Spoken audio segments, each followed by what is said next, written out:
Welcome to Art Discourse. We're so happy to have you. This is a show where Kirsty and I answer a question that has been sent in, and we talk about it in regards to just whatever it is.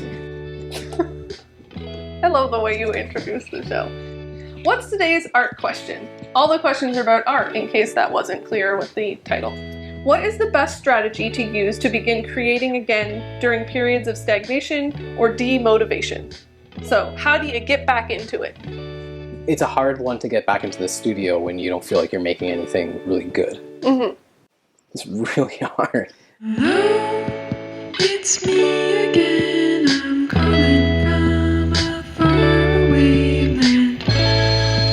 Pick up the phone, I'm calling from a different time zone. Heard you are a pretty good source for major topics in art discourse. I'll leave my questions as a message at the dial tone. Getting back into making art out of after trying to or successfully exiting a funk. Right? Because that's what it is. There's different things for different people. I think a good one that is a bit universal is getting excited about it by seeing similar things. Like going to gallery shows and seeing other artwork or listening to other music and being excited is a good way to try to inspire yourself to get back into the space. Mm-hmm. Yeah, I have a tendency, if I'm not feeling excited about doing anything, even if it's not art related, to watch someone else do the thing that I don't want to do. So if I don't want to clean, I'll watch people on YouTube that are very excited about, super passionate about cleaning. Yeah. And that works for me. I don't know if I'm just I take on other people's emotions really easily. So if I'm watching someone's stoked about cleaning a bathroom and telling you all the secrets, then I'm like, yeah, I want to feel that. I want to be excited like you. I think that sometimes creating artwork, you can feel really lost in the vastness of it. And a theme that's been coming up in our world recently is setting parameters. Mm-hmm. That just by easily saying, I am going to put this parameter on this project is a great way to kind of limit that kind of vast openness and give you something to work within. Especially, if you aren't motivated to create something, you can be like, I'm just going to do a sketch of this. Yeah. There was a season where I really was not feeling interested in painting at all. And so I got a little tiny sketchbook and I decided, okay, this sketchbook for the next month, every day I need to draw some kind of tree. Because I felt like I see trees all the time. And I was like, that seems kind of easy because trees are not very hard to draw. And then trees are incredibly hard to draw. I don't think they're that hard to draw. But I also, if I felt stuck, then I would just find another artist that I liked. Yeah. And see if they'd ever drawn a tree. And then I would literally just copy their tree. Or I would go to Pinterest and search tree drawings and draw literally any tree that came up. If I just I didn't want to go draw from life. I found pretty good success in just forcing yourself to be in the space that you create and having a space that you create that's separate from other activities. Mm-hmm. Going out into the print studio, there isn't Wi-Fi, there isn't anything else, and quickly you can get to that position of creating distraction-free. Yeah. I'm reading The Artist's Way right now, and this week I'm meant to not be reading anything. And I think this is probably written to people that are more interested in reading than I am. It's not something that I actually spend a lot of time on. Something that would have been more appropriate for me is you're not allowed to watch Netflix this week.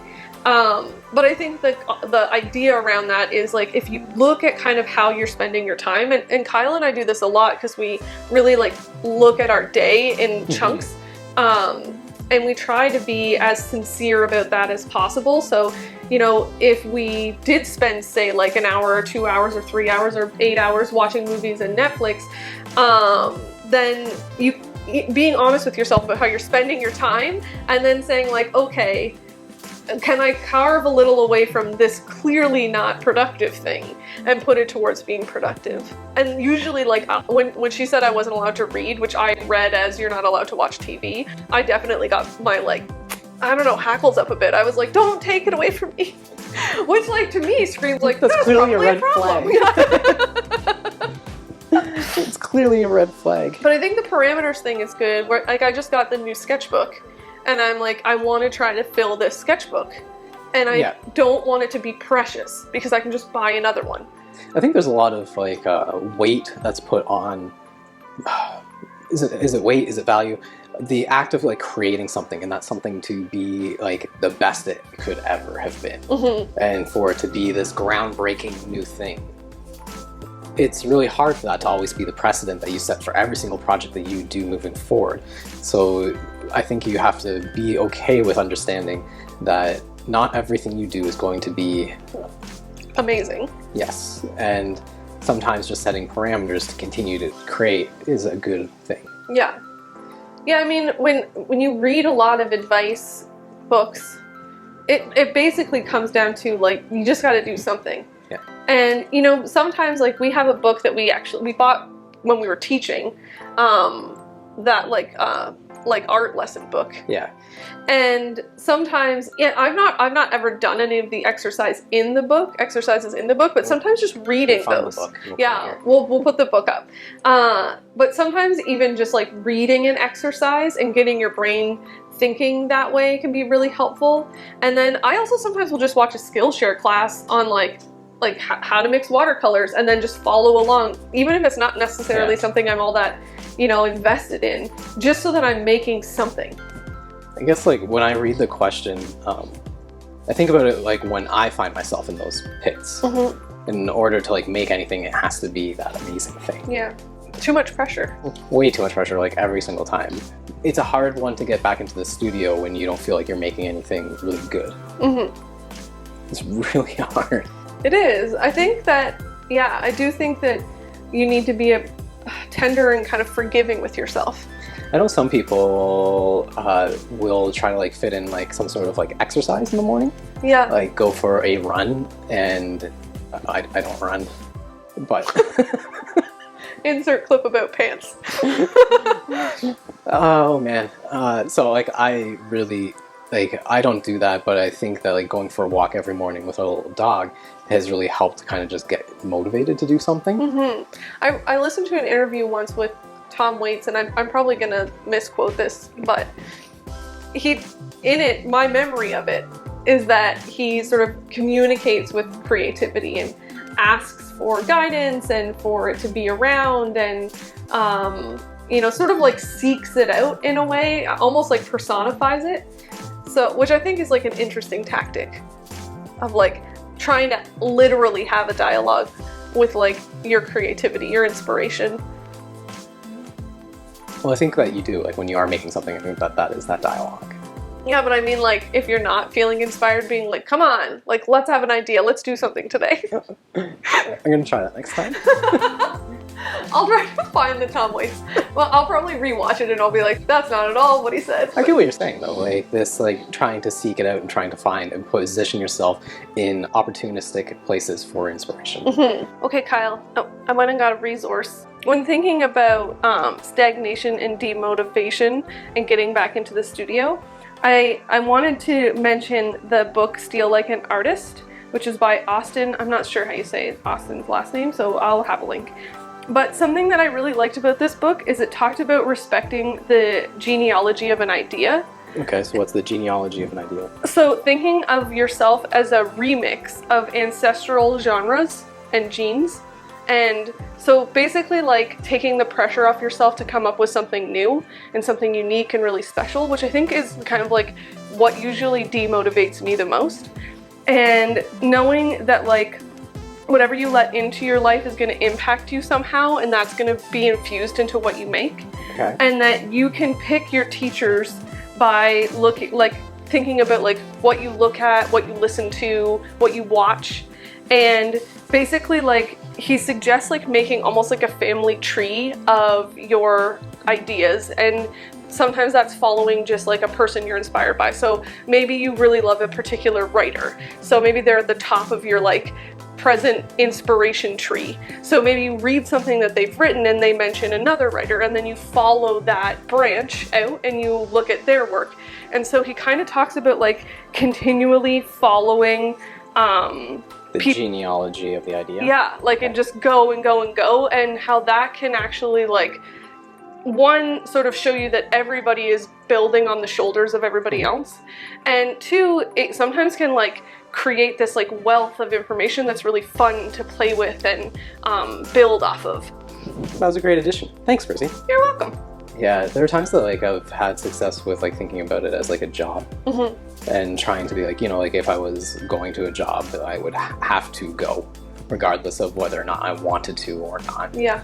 And by thinking about my practice as a job, I can give myself that space to go and do that, and you have intention when you're going into that space. Whether or not you want to be in the space doing something is a different story, but at least you're in the space.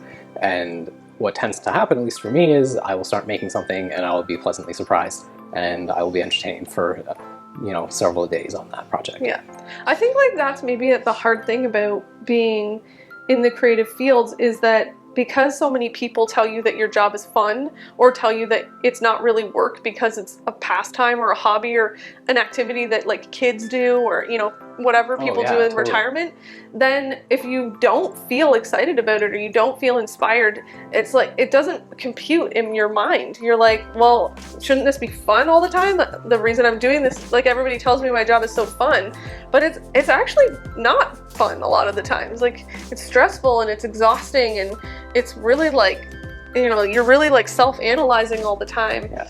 And that isn't always a fun place to force yourself to be. I think for me, it's like, go back to something that's comfortable. Yeah, I think that that's worked for you for quite a lot of your projects, where you'll revisit an old theme or an old style of working in order to find a base to start, which I guess makes sense. Yeah, yeah. Okay, summation. What do we think? The best strategy to begin creating after periods of stagnation and demotivation. The strategy that you choose to use is going to work differently depending on who you are. My best working self is when I say I am going to be in the studio from like 9 till 12 every day. So you're saying schedule, forcing yourself into a schedule. Yep. Like treating it like you have to show up. Yeah. Whether you're not, you want to. So what ends up happening is like I'll force myself to be there, and then I will enjoy it, and then I will find that throughout the rest of the day I will be making excuses to work on that project. Perfect. I totally agree with that. I also think for me, sometimes I need like research to help lead me to a place. Oh, to be excited about stuff. Yeah, Totally. So like watching, reading, being inspired by other people, maybe taking a little like online workshop, that could relight a fire under me to want to be there, to show up for myself. So that, mini exercises we talked about, whether that's literal exercise or like a mental exercise. And then maybe starting where you feel comfortable, so it doesn't feel intimidating or like you have to be like breaking new ground every time you enter the space. I think there's also some things that you can do to make it more exciting for you, like let yourself buy some new stationery. Yeah, yeah. I always find that like a new sketchbook, I get really excited about that, or like a new item. Or forcing yourself to apply to things and successfully getting them and then having to make stuff. That works for us too.